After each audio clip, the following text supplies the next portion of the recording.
Le cri de la mort. Le livre de la guerre de Abdulrahman. Chapitre 1er. Il y a très longtemps de cela, il y avait un roi tyrannique qui régnait sur le pays d'Istanbul. Ce roi s'appelait Jaafar. Le roi Jaafar était un véritable démon incarné, un tyran cruel et impitoyable, un chef redoutable et sanguinaire. À cette époque, on le surnommait celui dont la noirceur dépasse celle d'Iblis, et dont la maison est la demeure de la mort. Dans la vie du roi, la compassion n'existait pas. Il ne participait jamais à une guerre sans en sortir victorieux. Le seul rêve du roi Jaafar était d'être supérieur à tout le monde et de régner sur le monde entier. Sous le règne du roi Jaafar, le peuple ne connaissait rien d'autre que l'esclavage. Seuls les riches, les marabouts et les nobles vivaient dans le confort. Il appliquait des lois extrêmement sévères. Même si quelqu'un volait de la nourriture simplement pour manger, sa punition était une année de prison accompagnée de châtiments très durs. Comme d'habitude, le roi assistait aux audiences dans son palais pour gérer les affaires de l'État. Lorsque le soir arriva, il donna l'ordre de lever la séance. Il descendit de son trône, et les courtisans se jetèrent aussitôt à terre, le ventre collé au sol, marchant à genoux derrière lui avec révérence, tandis qu'il avançait avec une allure majestueuse semblable à celle d'un caméléon. Rapidement, certains courtisans apportèrent un palanquin dans lequel il s'installa. Ils le portèrent ensuite jusqu'à ses appartements. Sa demeure était décorée comme un paradis terrestre. Elle était construite avec des perles fondues et ornée de pierres de corail. Il est impossible de décrire ce palais dans ce petit livre. Après quelques heures de marche, ils arrivèrent enfin à sa résidence. Alors, des servantes magnifiques, semblables à des houris, vinrent à sa rencontre. Ils étendirent un tapis d'une extrême douceur, puis certains y répandirent du parfum de musc. Le roi descendit de sa monture et marcha sur le tapis étendu. Un serviteur le suivait en l'appelant « Ô roi ». Arrivé devant la porte de ses appartements, des servantes accoururent rapidement pour lui changer ses chaussures et ses vêtements. On lui ouvrit la porte de la chambre royale, et aussitôt un parfum frais et apaisant envahit le palais. La chambre était décorée avec des voiles de soie bleue, tout ce qui s'y trouvait était de couleur bleue.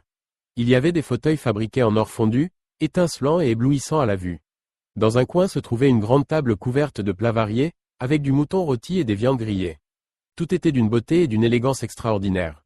On le conduisit à table, il mangea à sa faim. Après le repas, on lui servit de l'eau parfumée faite à partir de produits de luxe qu'il but. Ensuite, il congédia tout le monde et se dirigea vers la salle de bain. Après son bain, des servantes vinrent lui mettre ses vêtements de nuit et le conduisirent dans la chambre à coucher, où tout était de couleur verte. Un air frais et agréable y régnait grâce à un système spécialement conçu. On l'allongea sur un lit moelleux et confortable, on lui fit des massages jusqu'à ce qu'il s'endorme. Dans une autre partie du monde, au pays de Koufa, se trouvait un village appelé Darul Ni'ima. Dans ce village vivait un paysan nommé Ayman. Ayman avait une seule épouse appelée Fatima. Fatima était une femme patiente et compatissante envers son mari, et elle l'aidait dans les travaux agricoles. Ayman était un pauvre paysan qui n'avait pas d'autre métier que l'agriculture. Il vivait dans le bonheur, mais chaque fois qu'il se rappelait qu'il n'avait pas d'héritier, il pleurait de ne pas avoir quelqu'un pour partager leur peine.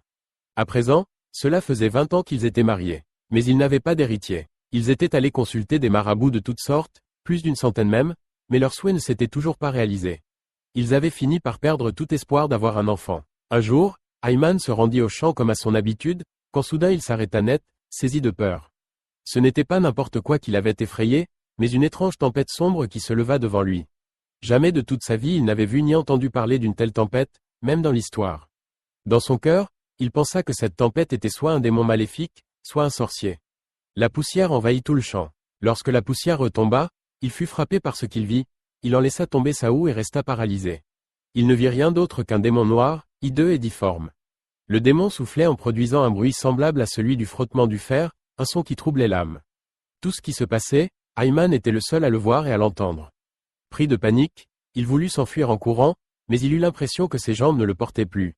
Après environ 20 secondes, le démon referma sa bouche avec un large sourire et fixa Ayman.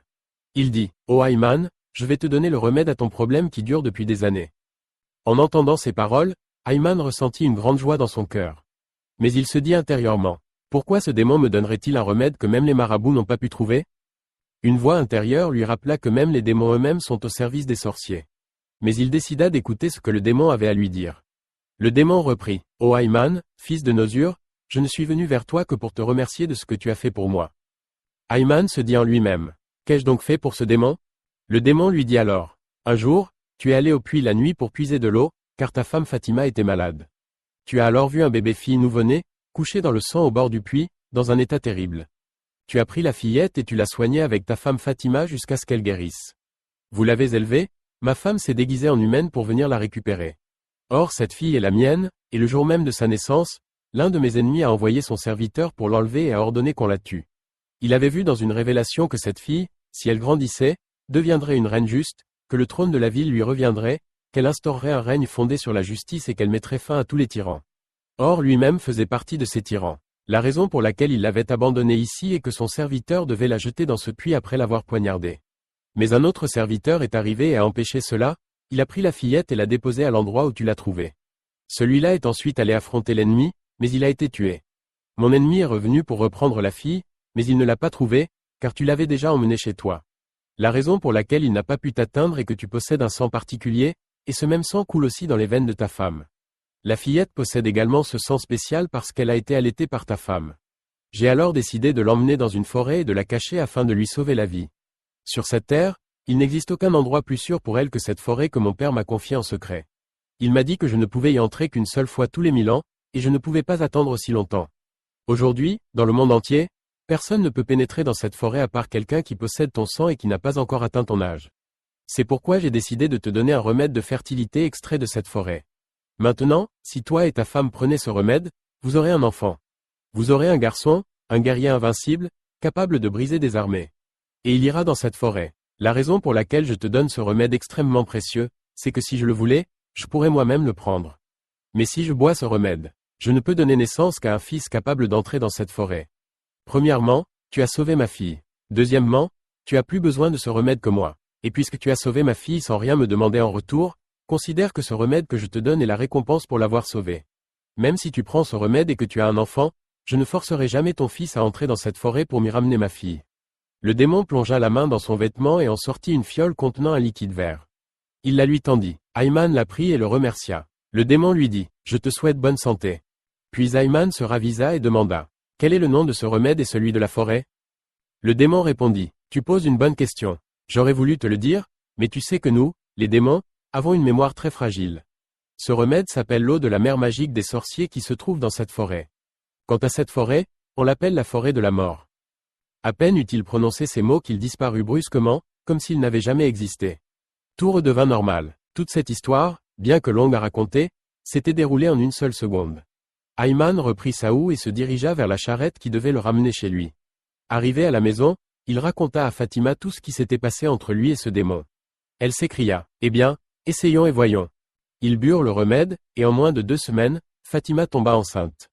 La joie de Ayman était telle qu'il en perdit presque la raison. Après 9 mois de grossesse, Fatima donna naissance à un magnifique garçon qu'on appela Salman. L'enfant grandit et atteignit l'âge de 4 ans.